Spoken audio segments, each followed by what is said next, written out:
right. Ready to go.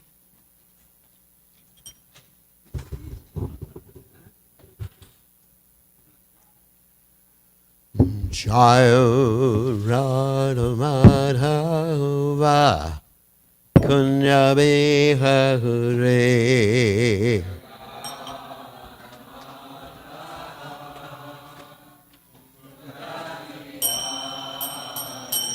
Jaya Radha Madhava Kunya Bihare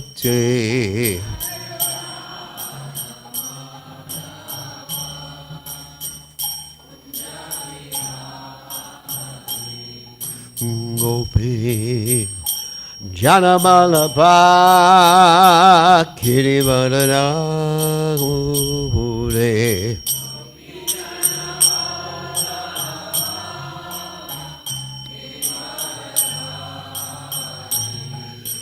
Gopi Janabalapa Kirivadana Ure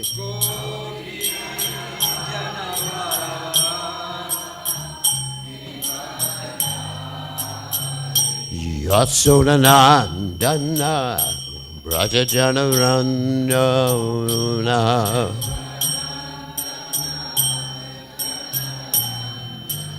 Yasodanandana Brajajanarandana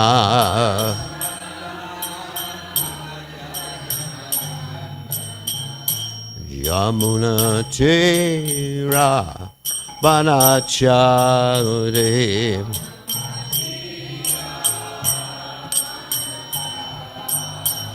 Yamuna Tera Banachare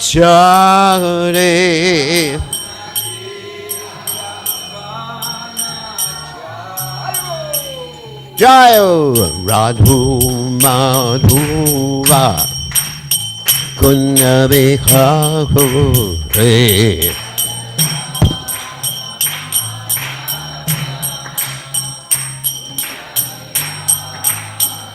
Jaya Radhu Madhuva Kunya Bihare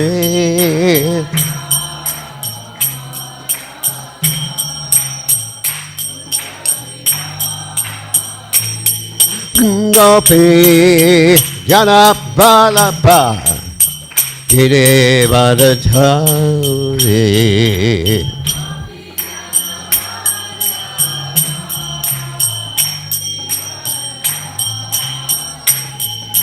Gopi Janabalapa Kirivadadhare Yere Bhore Yasunanandana Prajajanaranjana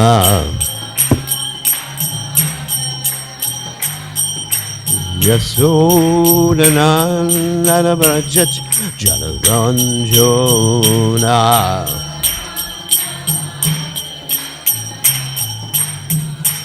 Yamuna Tera Banachare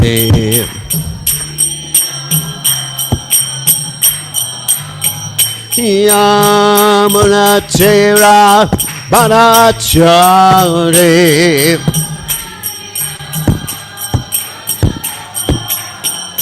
Jaya Radha Madhuva Kunya Bihare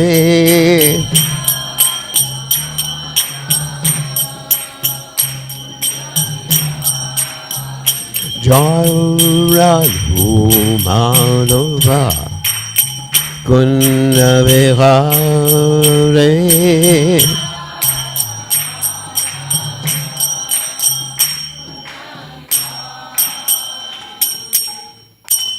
Jai Om Vishnu Pad Paramahansa Paravidikacharya also Teta Sutashi Shimad His Divine Grace Abhaya Charananda Bhaktivedanta Goswami Srila Prabhupada Ki Jai. ISKCON founder Acharya. Srila Prabhupada ki jai, Ananta Koti Vaishnava Vrinda ki jai, Namacharya Shilahela Thakur ki jai. Prem se kaho Shri Krishna Chaitanya, Prabhu Nityananda Shidwaita Gadadha Shivasadi Gaur Bhakta Vrinda ki jai. Shri Shri Radhakrishna Gopi Gopinath Shyama Kunda Radhakunda Giri Govardhan ki jai, Vrindavanam ki jai, Mathuranam ki jai, Jagadasami ki jai, Yamunamaya ki jai, Shrimati Tulasi Devi ki jai, Samabheda Bhakta Vrinda ki jai, Gaur Premananda Hari Hari Gaur.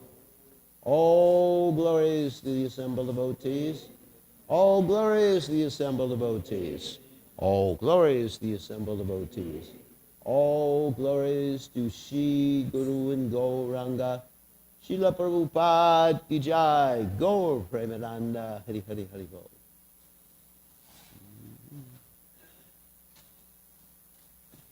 All right.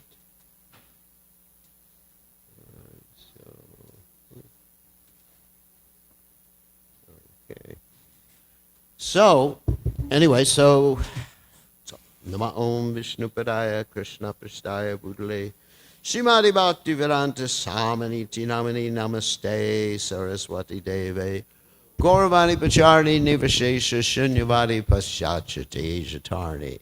So Om Magana Timananda Shah Gananjana Shalakya Chakshurun Militam Yena Tasmai Shri Gurave Namaha.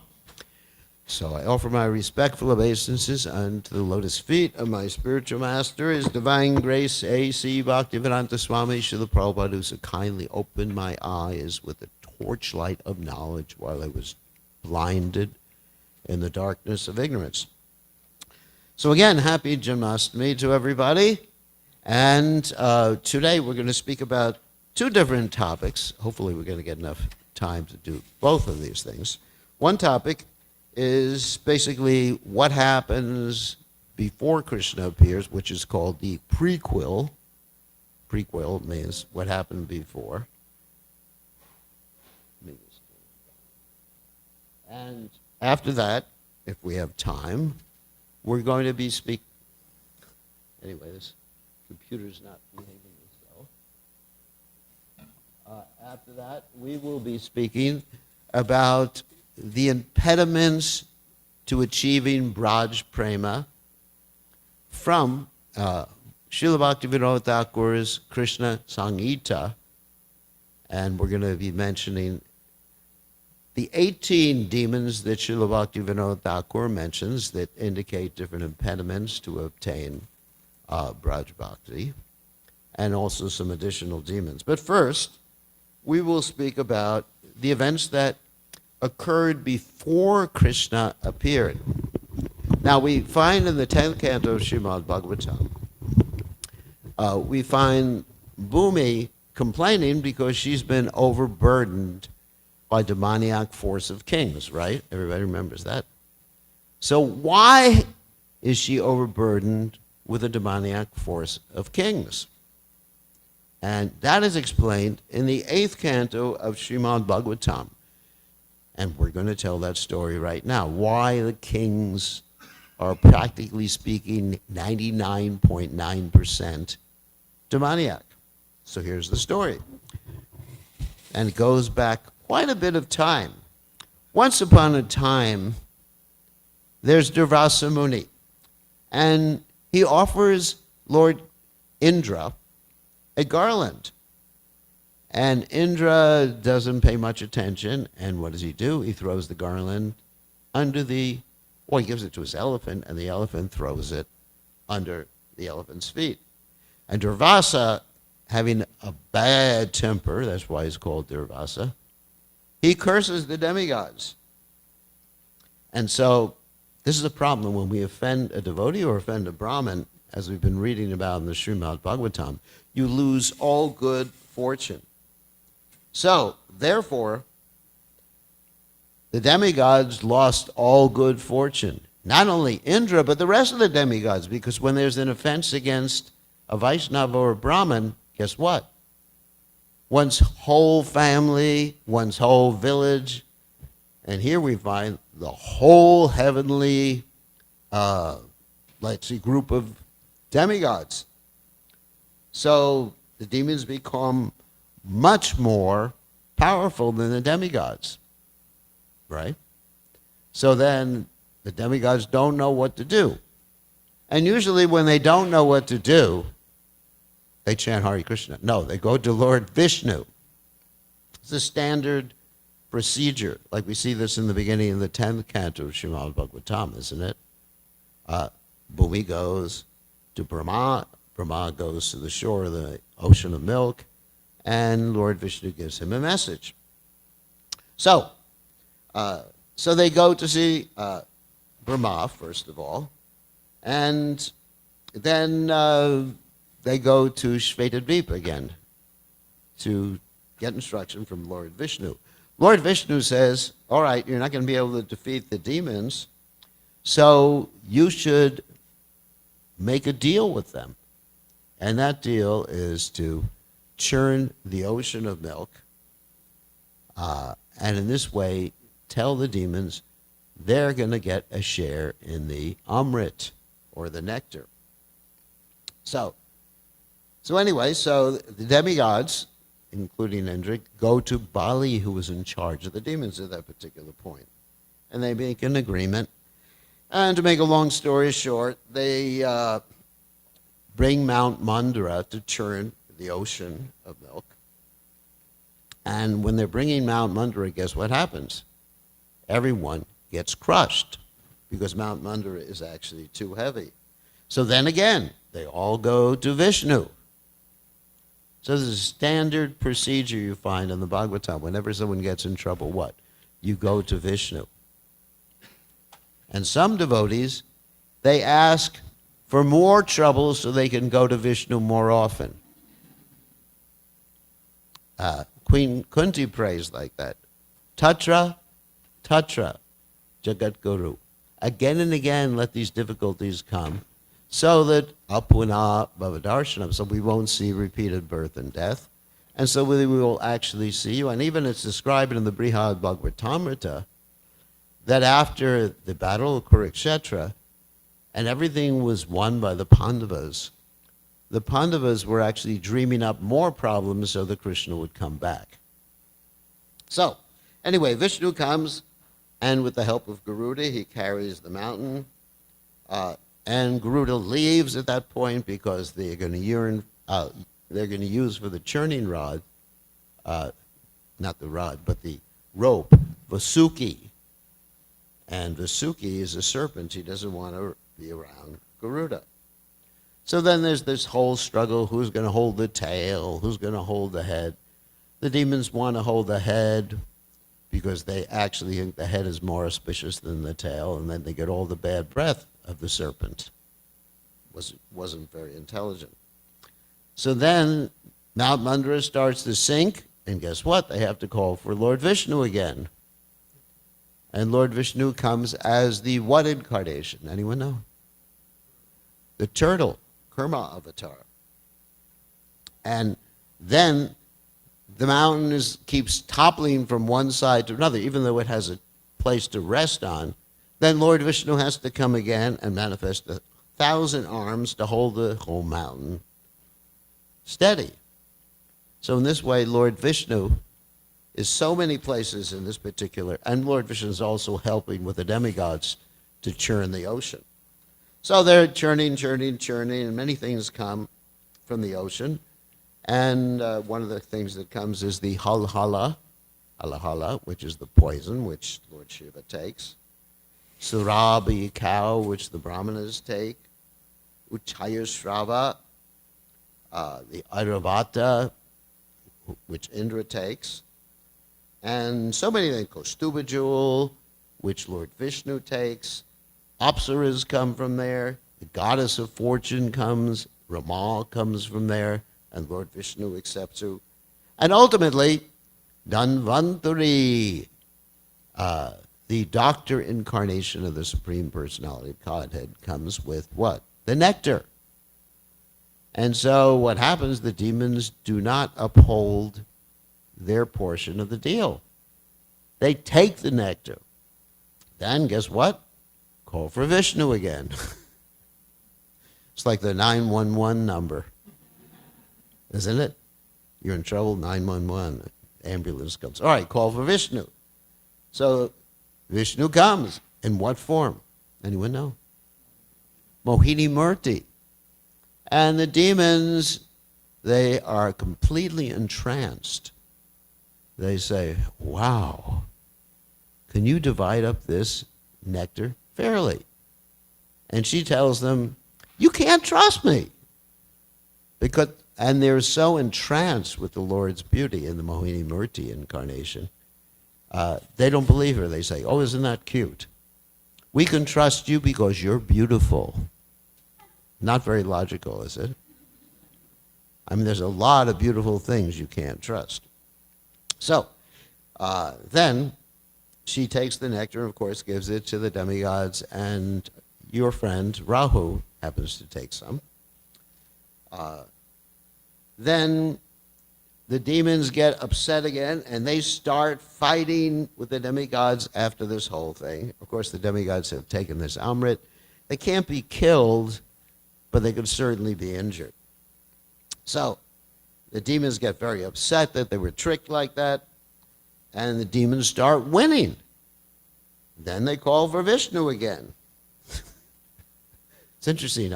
Again and again and again, Vishnu is called when the demigods are in trouble. So Vishnu kills Kalanemi, who later on becomes who? No. Kamsa.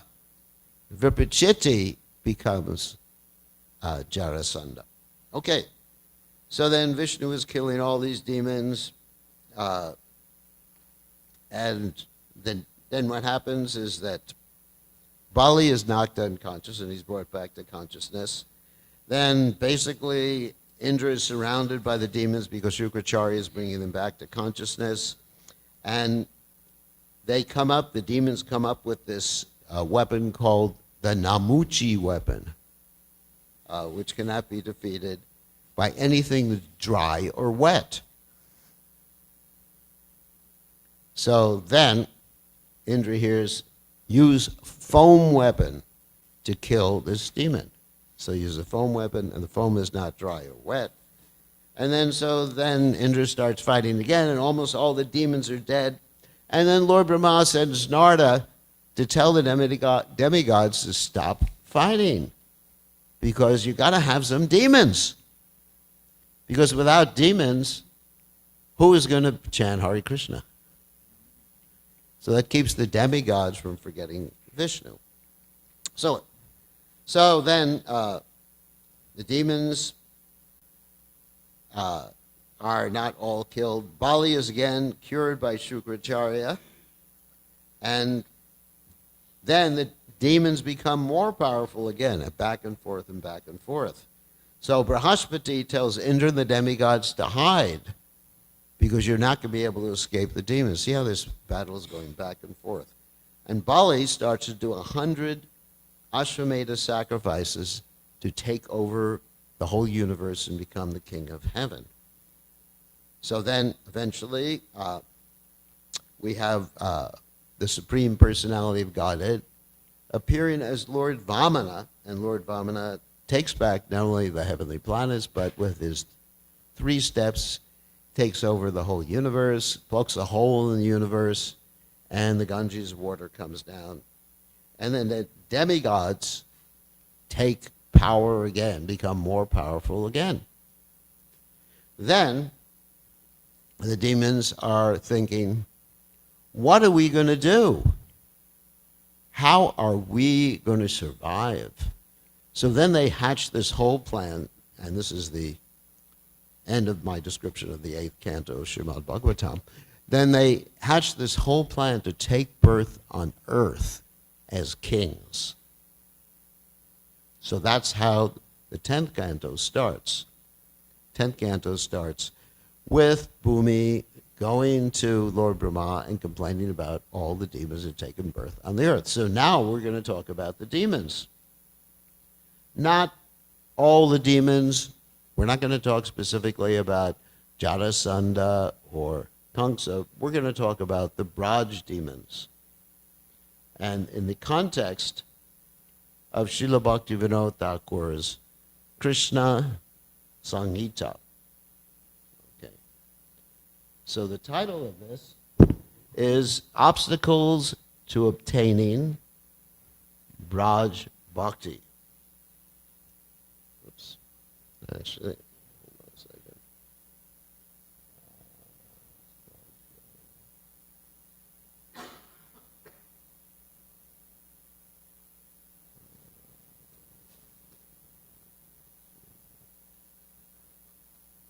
Give me 1 second to set this up.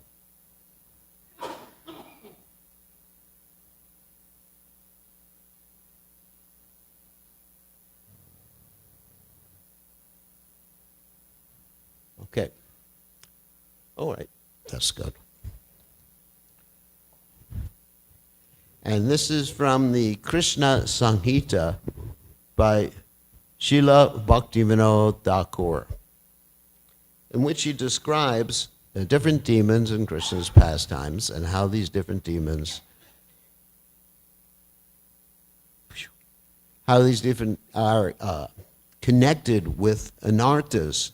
And these are the anarthas that we have to overcome if we are going to obtain pure devotional service, and particularly if we're going to be entering into Vrindavan. As Narottama Das Thakur prays, Vishaya Chadiya Kabe, Shuddha Habi Mana, Kabe Hama, Kabe Hama Rabba, Sri Vrindavana. That when one's mind is pure, then one's mind reveals Vrindavan and one can understand Vrindavan. So in order to have a pure mind to enter into Vrindavan, one has to get rid of something called anarthas. Anarthas means unwanted things, and basically we should look in our hearts and see the unwanted things that we have, and some of them are kama, krodha, mada, matsarya, bharya, bhaya, lust, anger, greed, illusion, envy, fear, and these are barriers to obtaining the goal in life, which is Krishna consciousness. So, of course, Chaitanya Mahaprabhu, and in the Chaitanya Charitamrita, we have this whole progressive path of devotional service mentioned, beginning Ado, Shraddha, Tata, Sadhusango, Ta, Bhajana, Kriya, Tato Narta Nivritti Shat, Tato Nishta Ruchis Tata, Ata Shakti, Tato Bhavas Tata Prema Bayunjati, Sadakamayam Premna, Pradabhave Bhavat Kramaha. And to translate that for you, in the beginning, one comes to Krishna consciousness because they have a little faith, a little trust. And when you have this little faith or trust or interest, preliminary and not full faith, then you begin to associate with the devotees. Sadhu Sango Ta.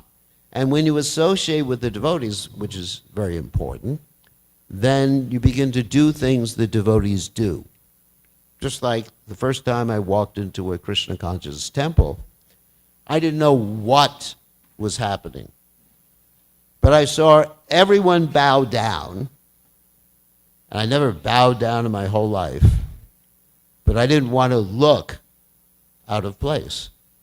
So I bowed down. Didn't know what I was doing. I bowed down.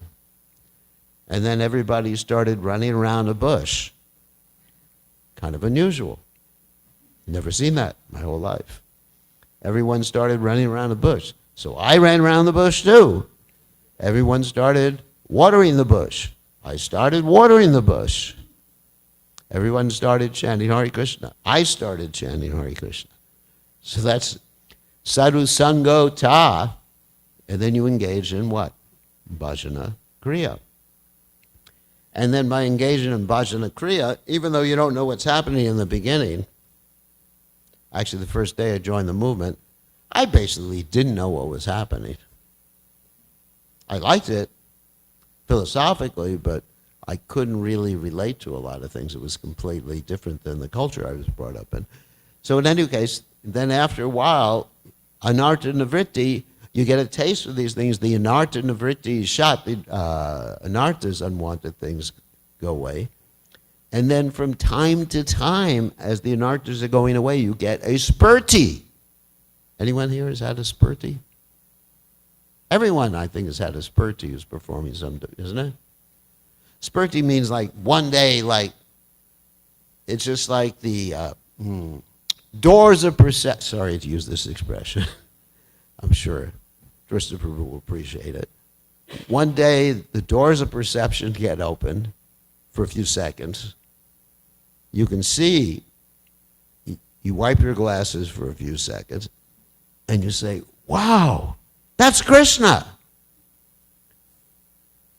That's Mayapur. That's Vrindavan. That's Tulsi Maharani. Wow. You get a wow moment. It's a spurti.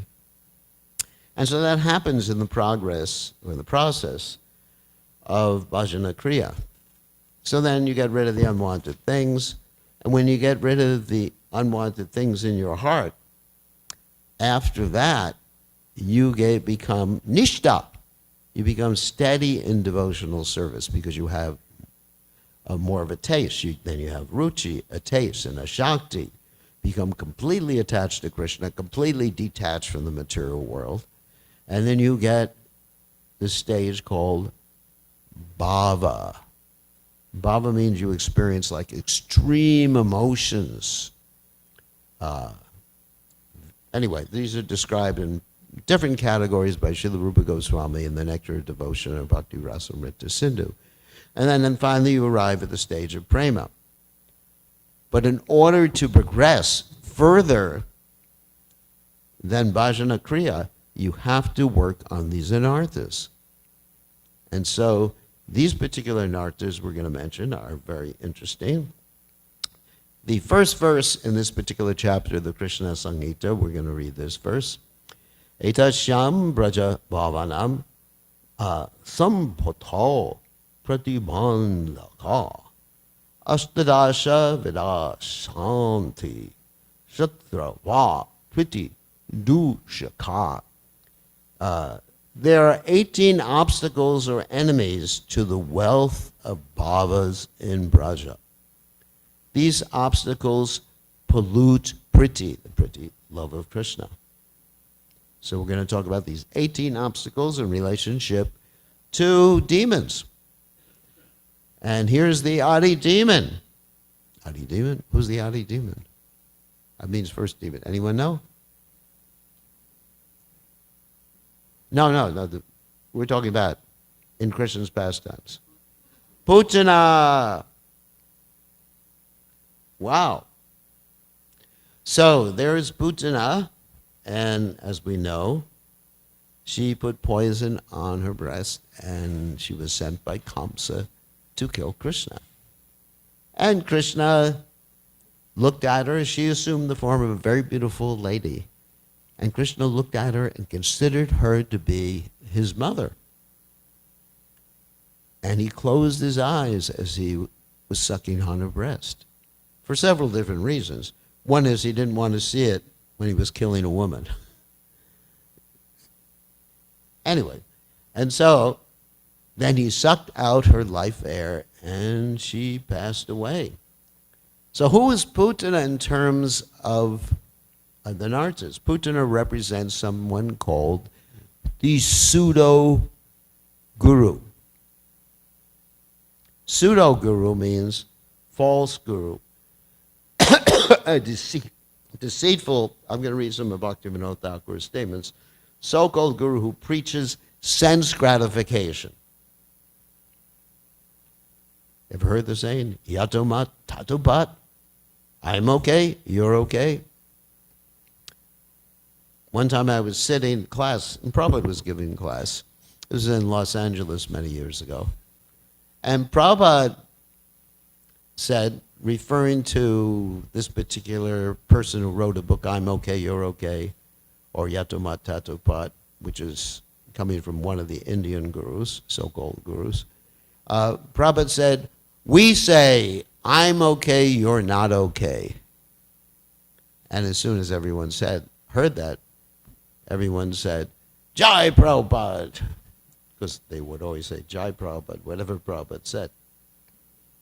So a pseudo-guru, a person who is engaged in some sort of Krishna consciousness, but has not realized the course of pure devotional service and tries to give instructions to his disciples beyond his own understanding.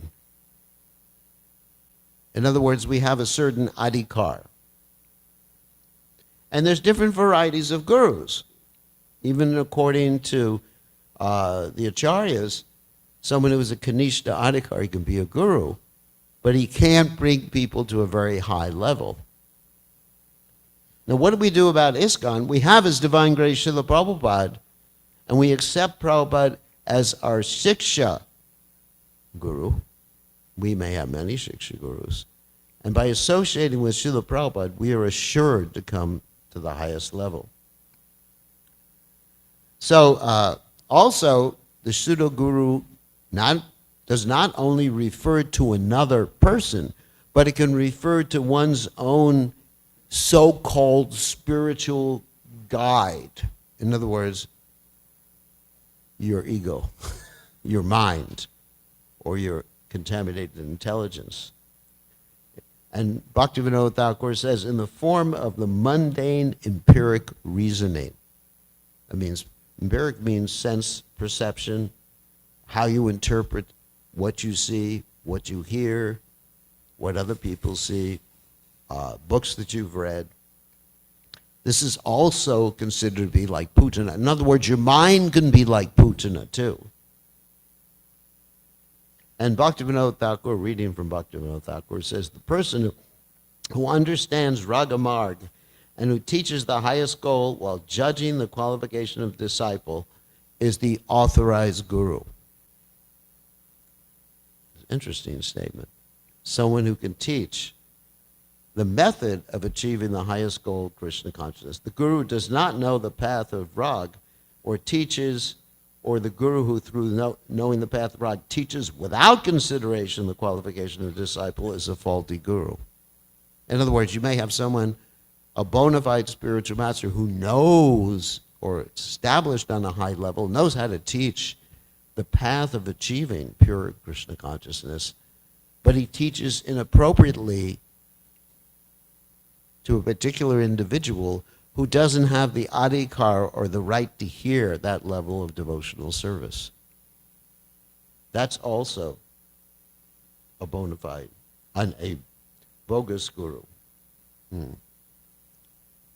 Okay, so that's Putana. Hopefully we have enough time to go through all the demons. I love these demons. So the second demon is the wind demon. Trinavarta tried to pick up Krishna. Krishna became very heavy. Krishna the demon fell to the ground, body smashed, and died. So sometimes we hear that someone is just like, what? A bag of wind. So Trinavarta represents this sort of a bag of wind. Bad logic, Bhaktivinoda Thakur. And if one has bad logic, then, and we're not talking just about, the rules and regulations of logic that you may learn in school. But Bhaktivinoda Thakur says the logic used in some of the darshanas, we're talking about the Shad darshanas, also Buddhism, and by logicians, is an obstacle represented by the whirlwind manifesting the bhavas, the obstacle to Raj Bhav. So, whoops, actually, sorry, went ahead. I don't know why that happened. And according to the Brahma Vaivarta Purana, here's the last life of this particular demon. In his last life, he was a king named Sahasraksha, who was cursed by Durvasa Muni for appearing before Durvasa Muni naked while the king was enjoying with his 1,000 wives. He was cursed to remain on earth for 100,000 years and then be killed by Lord Krishna. Here's the next demon. Next demon, of course, is Shakatasura, the cart demon. And Krishna kicked him, and then the cart fell in so many different pieces. And Shakatasura represents someone who's like a mudha, the load-carrying mentality arising out of old and bad habits. And he represents lethargy, dullness, and false pride. Krishna rectifies this consciousness by kicking it aside. So we take shelter of Krishna's lotus feet. And Bhaktivinoda Thakur, is a quote from Bhaktivinoda Thakur, those who not understanding the essence of Braj Bhakti, but are busy in carrying this burden, cannot experience rag. Therefore, when one breaks the cart of oppression of one's intelligence in the form of carrying a load, one removes the third obstacle. So, there's a quote from the Gargasala Gita. He had a body made of air. He tried to make the cart fall on the Lord's head. In his previous life, he was a demon, the son of Hiranyaksha, named Utkacha.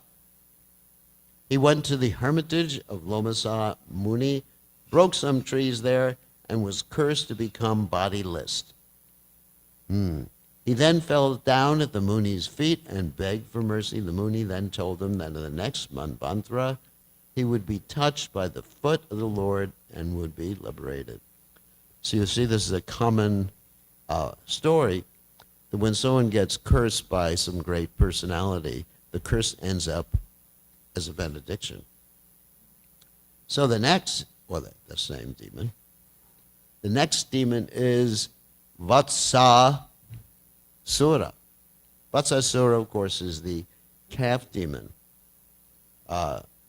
And we know that Krishna took this demon, whirled him around by his tail, and killed this demon. So this is the fault or the anartha of immaturity. And this is from Bhaktivinoda Thakur. Those who, not understanding the essence of Braj Bhakti but are busy carrying this burden, cannot experience rag.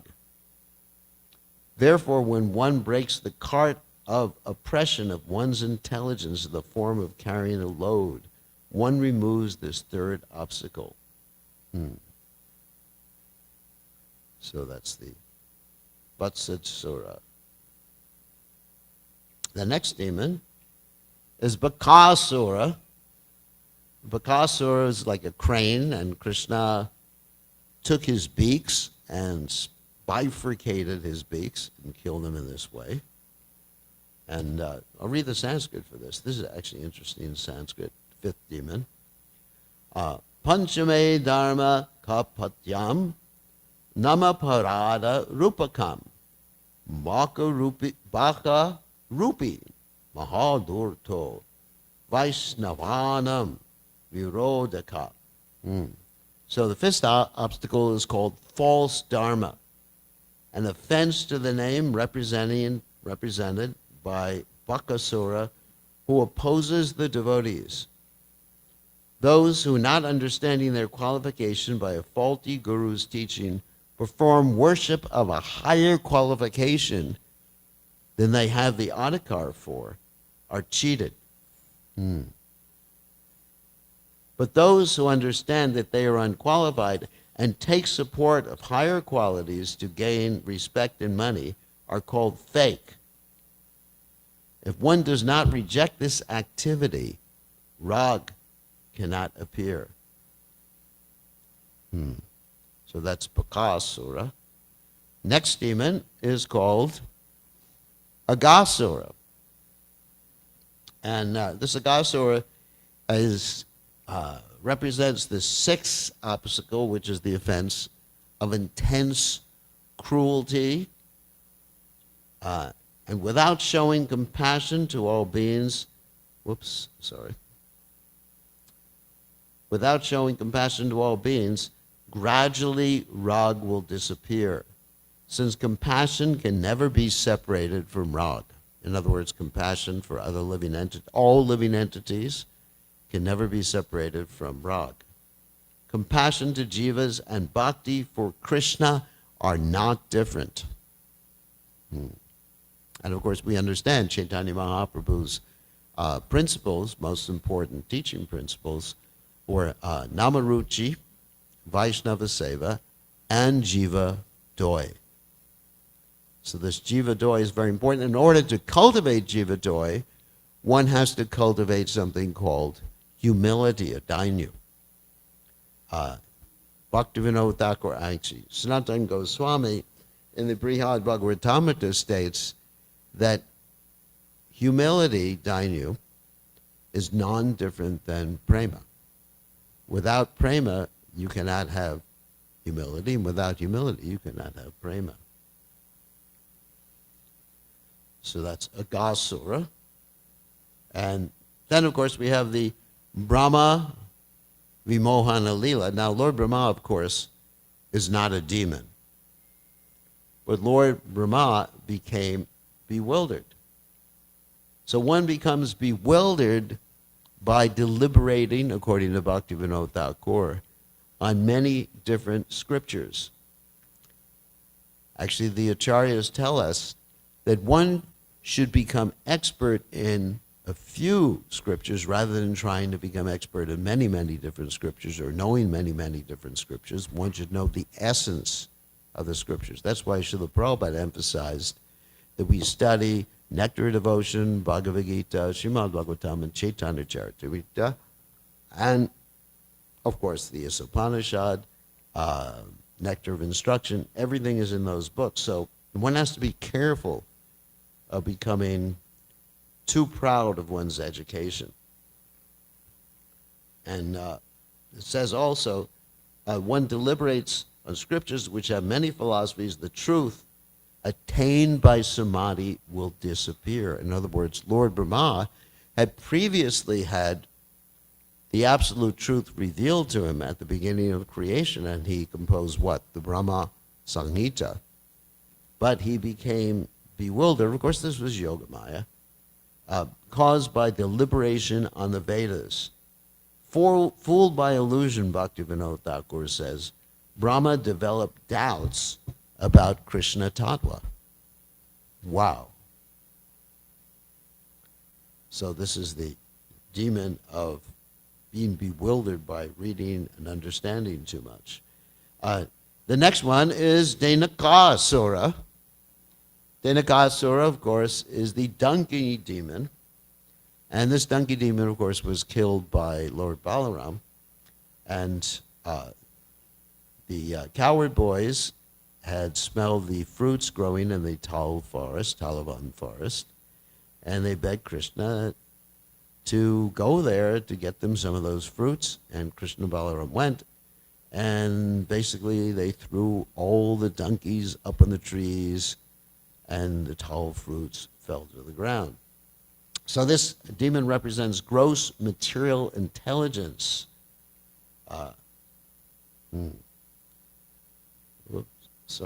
Keeps going ahead.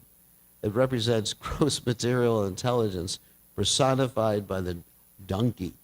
And Bhaktivinoda Thakur says, fine intelligence is very necessary for Vaishnava Tattva. Persons who make a sampradaya and preach while mutilating the indivisible Vaishnava Tattva have gross intelligence. This gross intelligence is Dhenukasura with the form of an ass.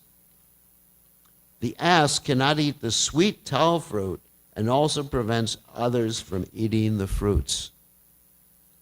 The meaning is that persons of gross intelligence cannot understand the spiritual works written by the great previous acharyas of the Vaishnava Sampradayas, and do not allow others to understand them.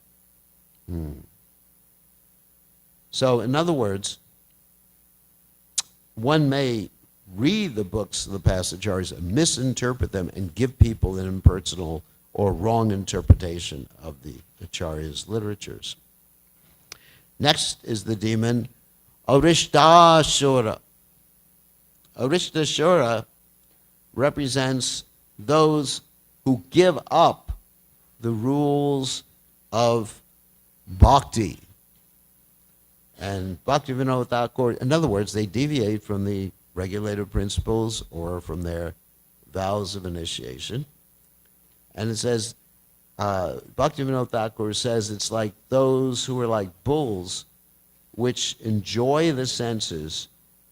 And this is the ninth obstacle. Many persons of weak heart give up Vidimarg, means the rules and regulations, Vaidhi, just to explain. There's Vaidhi Bhakti, and there's Rag Bhakti, or Raganuga Bhakti. And so it says, many persons of weak heart give up Vidimarg and enter Ragamarg. Not being able to realize spiritual Rag within the Atma, they conduct themselves like Arishtashura, cultivating Rag distorted by illusion. So one has to be very careful, again, to understand one's position in devotional service and not try to go higher than one has the right to go higher. And Prabhupada described this like trying to jump across the ocean, like Hanuman jumped across the ocean, when you don't have the potency. And of course, Prabhupada has his famous quote, big, big belly, big, big monkey, sail on jumping, melancholy. Next, of course, that's the same demon. Next demon is the Kaliya. Of course, Kaliya ultimately is a devotee. So this demon, or this personality, represents, according to Bhaktivinoda Thakur, villainy seen in Kaliya the snake. And this is opposition among sampradayas, which is like the forest fire. The snake of villainy pollutes the Jamuna, form of the devotee's melted heart at all times. One must remove this 10th obstacle, hostility among sampradayas. So what does that mean? That means there's many Vaishnava, there's 4 basic Vaishnava sampradayas. So we don't criticize amongst the different Vaishnavas. And even within the Gaudiya Sampradaya, we have to be very careful about criticizing other Vaishnavas who come from other lines within the Gaudiya Sampradaya. So Kaliya represents that. Next demon is Palambasura. Palambasura is the 12th obstacle, and he represents the impersonalist who steals the soul. And this impersonalist, Bhaktivinoda Thakur says, is an expert thief that enters among the devotees disguised as a devotee. Personalists merge their Atma into Brahman. Searching for liberation or merging is a great fault in the form of stealing the Atma. Since in this state, Bhaktivinoda Thakur says, there is no bliss at all. The jiva has no benefit at all in this state, and Brahman itself has no goal in such merging. If one has faith in this philosophy, one accepts the whole created world as false, assuming Brahman to be completely indifferent. Gradually, the person becomes doubtful about Brahman's existence. Thinking deeply, he then thinks that the jiva is non-existent and imagines a baseless ignorance. And of course, that's like voidism. So this is the demon of Palambasura. And then we have Indra, who's not a demon, but Indra actually tried to kill the residents of Vrindavan by inundating them with rain. And he represents the mistake of thinking that it is good to perform demigod worship. Wow. Also the fault of thinking, I am supreme, I am worshipable. So, what do we mean by that? One should respect the demigods, but at the same time, to confuse the demigods with the Supreme Personality of Godhead, Yastu Narayanam Devam, Brahma Rudradi Daivata, Smitvayanaiva, Viksheta, Sapashandi Bhavetrubam. This is, of course, a statement of the Vedic literatures. If one thinks Narayan and the demigods are equal to Narayan, one becomes a Pashandi, or an atheist. So if one respects the demigods as devotees of Krishna, like Lord Shiva, Vaishnavanam Yata Shambhu, then that is the proper consciousness. What's that? Got 5. Well, I'm going to need it. I need a lot more in 5 minutes, so it's not a problem. So that's, anyway, that's Indra, who thought that I should be worshipped.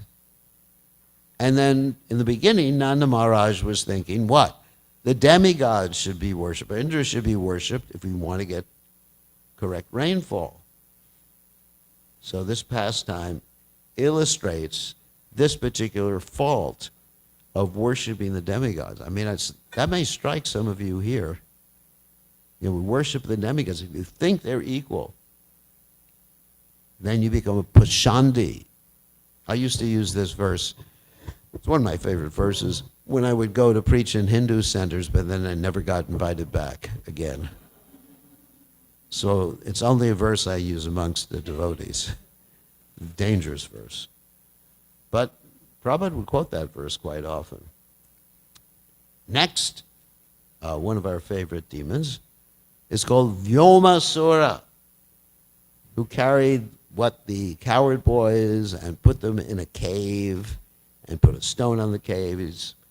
And so this demon represents the 14th obstacle of a devotee in obtaining priti for Krishna. And this demon is theft and lying. I mean, how many times do we tell a lie? We should not lie. We should always tell the truth. Very, very important. The only time you can lie is to save someone's life. And that's it. Or if you have to go somewhere to preach and they don't allow devotees. Like one time I went to Trinidad, and at that point they didn't want devotees in the country, and they asked me if I was a devotee. When I came through immigration, I said, no, what's that? And they let me in the country. So we should not lie. We should be truthful, and also truthful to ourselves. This also involves knowing our own level of advancement in devotional service and our adhikar. You know, many times we think of ourselves, we think more of ourselves. In other words, we think that we're on a higher level than we actually are. So we should cultivate this humility like the acharyas do. I mean, Bhaktivinoda Thakur, even though he was on the highest level of devotional service, writes this wonderful poem, Gopinath, Mama Nameda Nashuno, Vishaya Durjana. Now, he's not just making that up. He actually feels like that. Gopinath, I'm devoid of all good qualities. I'm a bad person. So one has to be really internally honest, not just externally honest. And Vyomasura represents this dishonesty. And it also indicates, according to Bhaktivinoda Thakur, the need to give up bad association, and who Bhaktivinoda Thakur calls thieves and rascals, as well as cheating imposters who disguise themselves as devotees. You know, sometimes, Bhaktivinoda Thakur says sometimes amongst, in the Krishna conscious society, you may find Kali Chelas, you know, disciples of Kali. Of course, that doesn't mean we go around saying, you were a Kali Chela, or you were a Kali Chela. But still we have to be careful about who we associate with. Next, interesting, not a demon, but, a devotee, but Varuna, who stole Nanda Maharaj when Nanda Maharaj was bathing at what was considered an improper time. So it's bewilderment. This is Bhaktivinoda Thakur's statement. Bewilderment of the heart of Nanda on attaining Varuna's abode must always be avoided. In other words, when Nanda Maharaj went to Varuna's abode, he thought, wow, this is great. And he actually became, this is, of course, Yogamaya. He actually became enamored by Varuna's abode, how wonderful it was. So we become bewildered sometimes by certain opulence, either money, opulence, stuff like that. And Bhaktivinoda Thakur says that sometimes people become bewildered and they take intoxication. He says people involved in the bhava of Braj never take intoxicants. He also states that this pastime represents the misconception that the bliss of devotional service can be enhanced by indulging in wine and other intoxicants. Interesting. I've actually seen devotees deviate with this misunderstanding. They thought they could chant Hare Krishna better with more ecstasy if they took some form of intoxication. So that's Varuna. Next demon is Shankachuda. And Shankachuda, that's the 16th obstacle, is attachment to fame and enjoying matter on the pretext of bhakti. And of course, it's mentioned that as one advances in bhakti, one may get some material opulences. Like sometimes we hear Nadanam, Najanam, Nasundarim. But as one advances in devotional service, people start to praise you, you start to get followers, etc. And that's a cause of anarthas, according to Vishwanath Chakravarti Thakur. Vishwanath Chakravarti Thakur talks about different causes of anarthas. There's pious activities, impious activities, offenses, and even bhakti itself, the byproducts of bhakti. And, whoops, it seems to go ahead by itself. Those who perform activities with a desire for position are one type of pretender. In other words, if I join the Krishna consciousness movement and think, I want to eventually become what? Temple president. Eventually I want to become GBC. Eventually I want to become guru. What's next? Acharya. What happens after that? God. Actually, Bhaktivinoda Thakur says that's the final snare of Maya. The one may not call themselves God, but one may think that they're absolute and all their different feelings, observations are all absolute. One time, one of my godbrothers said to me, I've never made a mistake. I made one mistake, he said, in my whole Krishna conscious career. He said, my one mistake was I thought I had made a mistake. Of course, he said it jokingly, obviously. So we have to be very, very careful as we perform devotional service of being conscious of this Dhanam, Janam, Sundarim. As Chaitanya Mahaprabhu praised the Dhanam, the Janam, and Sundarim, Kavitam Va Jagadisha Kamaye, Mama Janmani, Janmani Shure, Bhavatad Bhakti, Hai Tiki Twaye. So, Bhaktivinoda Thakur also states, the killing of this demon represents Krishna's killing the desire for name and fame and the association, improper association of the opposite sex.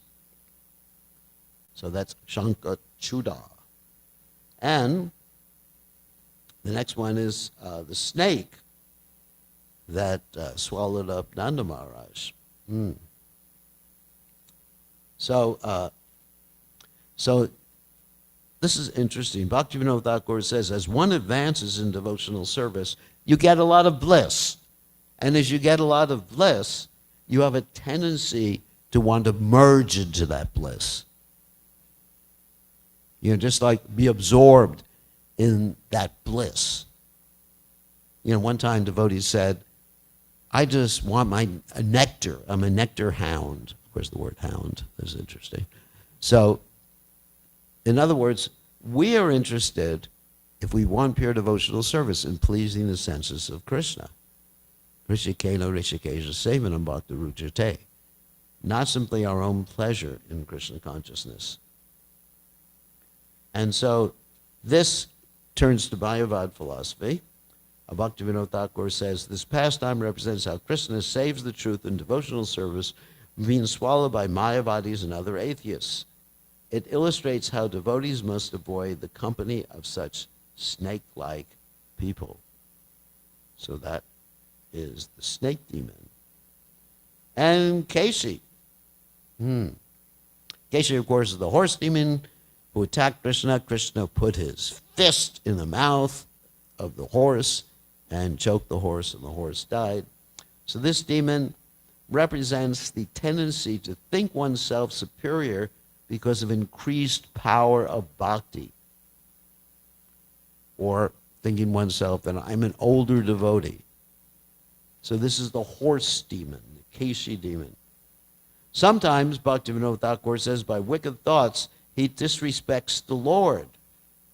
Thinking himself superior, taking the form of a horse, Keshi came to Braj and created a big disturbance.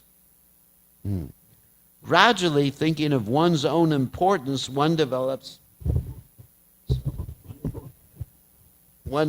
disrespect for the Lord. This leads to the downfall of the devotee. It is most necessary that this wicked inclination is not present in the heart of a devotee. Though bhakti increases, the devotee's quality of humility never leaves him. Very, very important. We talked about this before. If this obstacle appears, Keshi must be killed.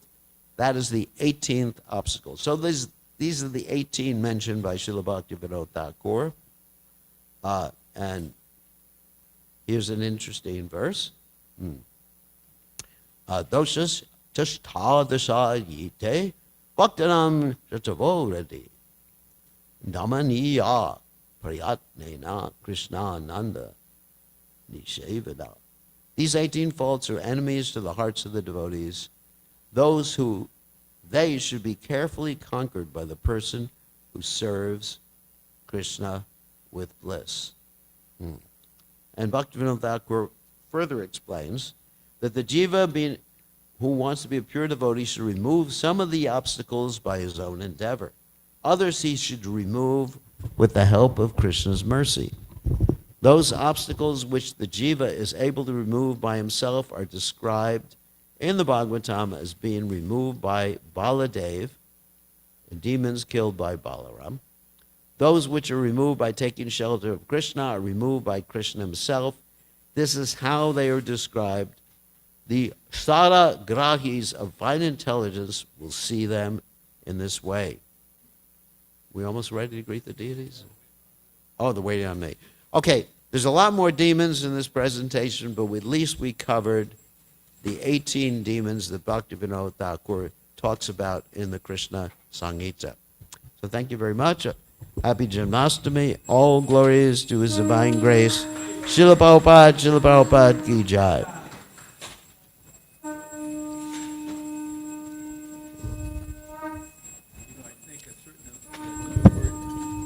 What's that?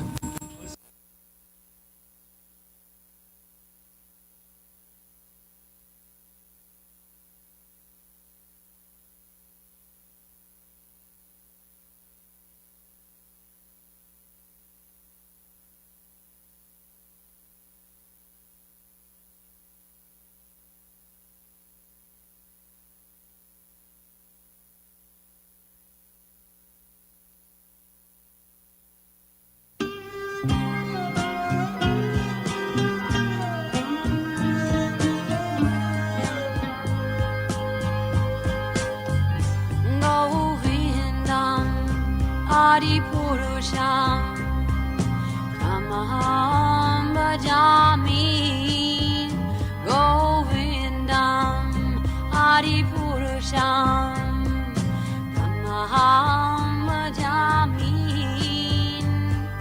Govindam Adipurusham Tamaham Bhajami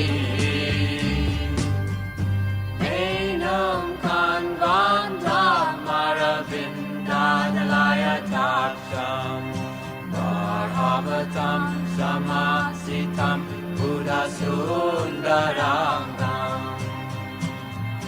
Kandar Agom Vikamaniya Vishesha Shobham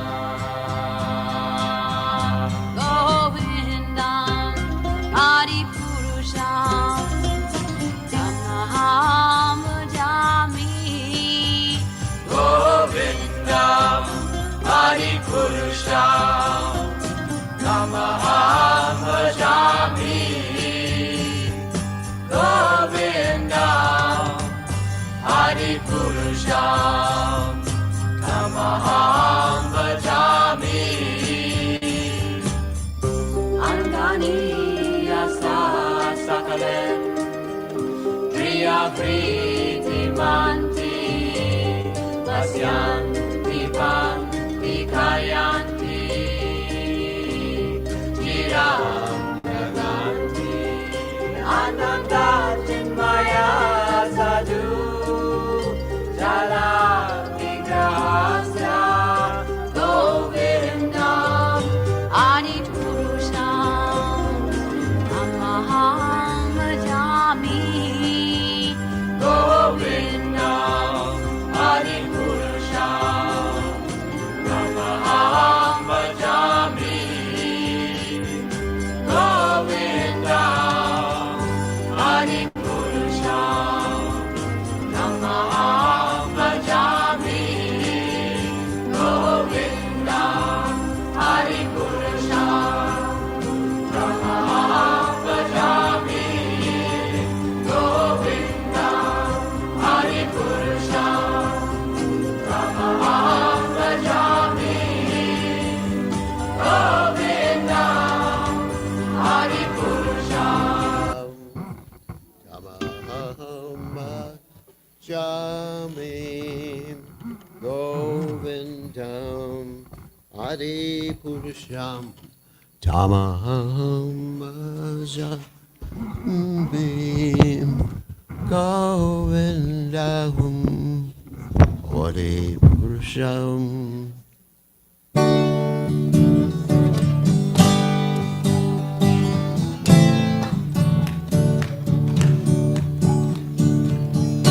Namago Vishnu Padaya Krishna Pisnaya Bhutale Shrimate Bhaktivedanta Swami Namaste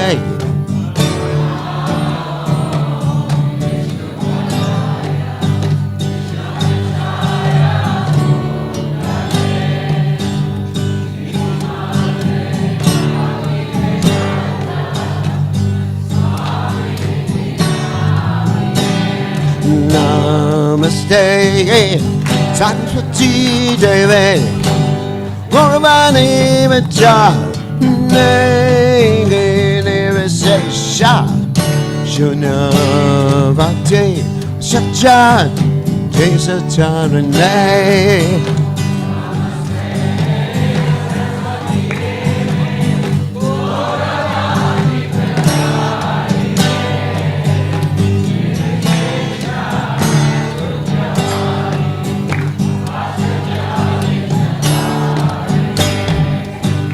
Jaya Sri Krishna Chaitanya Prabhu Nityananda Chidwaita Gadana Sivasati Kormakta Vrinda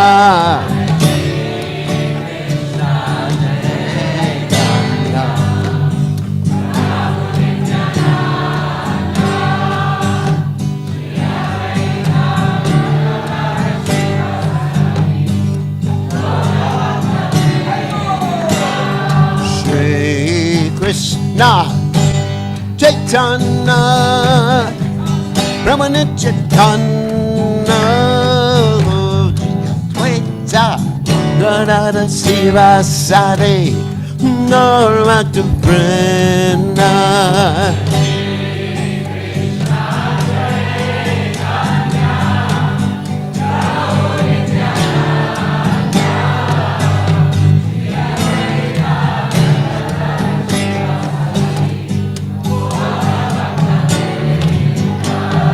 Shri Krishna Chaitanya Prabhu Nityananda Dvaita Gadada Siva Sade Narvata Brenda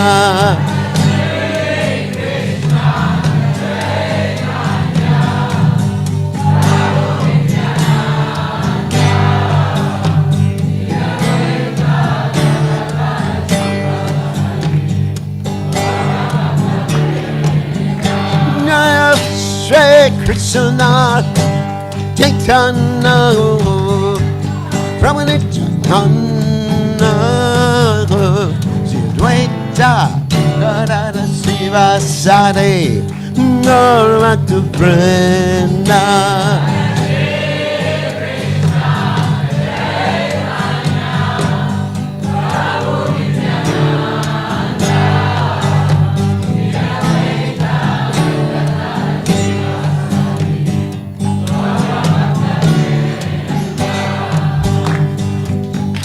Hare Krishna, Hare Krishna, Krishna Krishna, Hare Hare, Hare Rama, Hare Rama, Rama Rama, Hare Hare.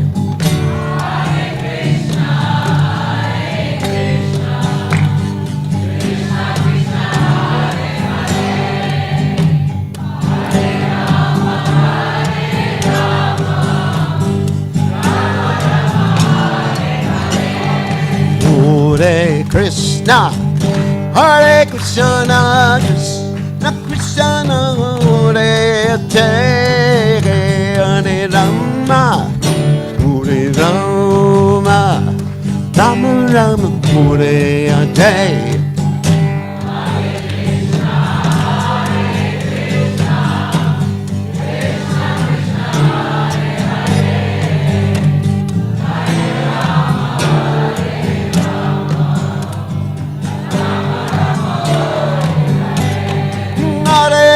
Krishna, Hare Krishna, Krishna Krishna, Hare Hare, Rama Hare Rama, Rama Rama, Hare Hare.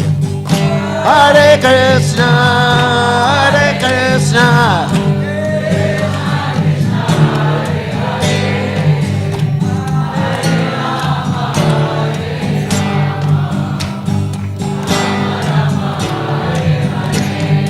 Hare Krishna, Hare Krishna, Krishna Krishna, Hare Hare, Rama Hare Rama, Rama Rama, Hare Hare.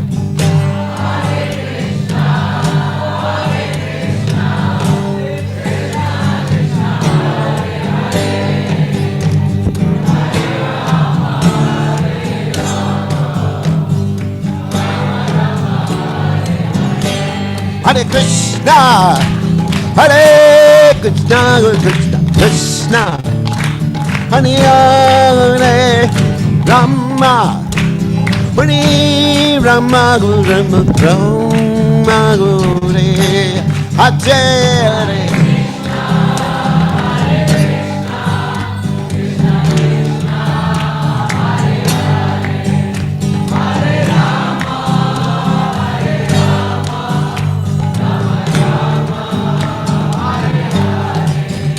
Hare Krishna, Hare Krishna, Krishna Krishna, Hare Hare, Rama, Hare Rama, Rama Rama, Hare Hare.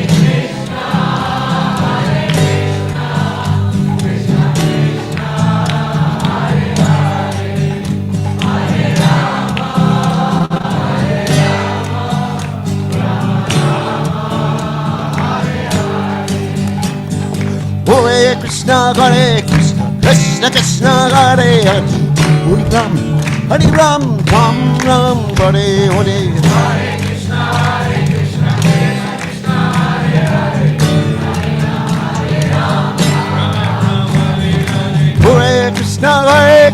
Krishna Krishna, Hare Hare, Hare Ram, Ram Ram, Hare Hare.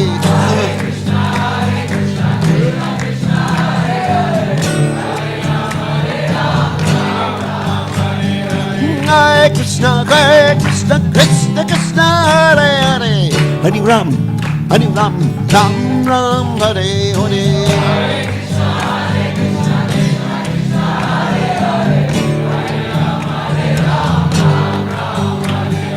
Govinda Jaya Jaya, Gopala Jaya Jaya, Radha Ramana Gati, Govinda Jaya Jaya.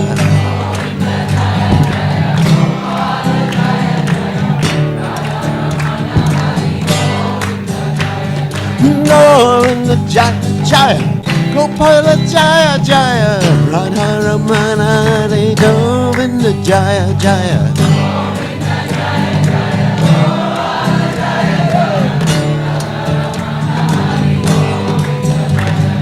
Hare Krishna, Krishna Krishna, Gati Gati, Hare Ram, Ram Ram, Hare Hare.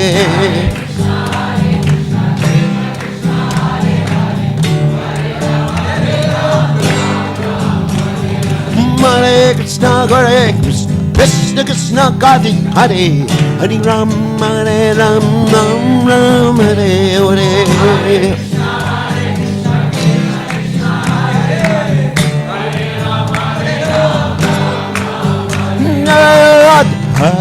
Nana, Nana,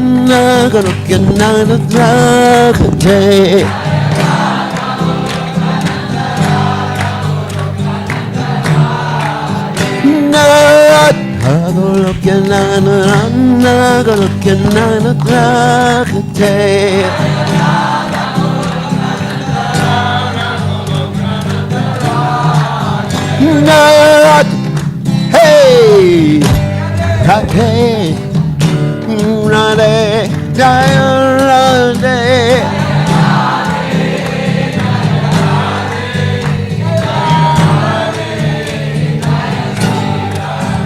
Naya Radhe, Radhe, Radhe, Radhe.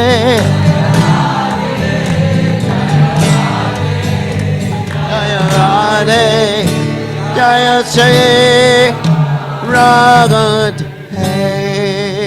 Jai Om Vishnupad Paramahansa Paravikacharya, all Sutana Sutashi Shimad, His Divine Grace, Abhaya Charanada Bhaktivedanta Goswami, Srila Prabhupada,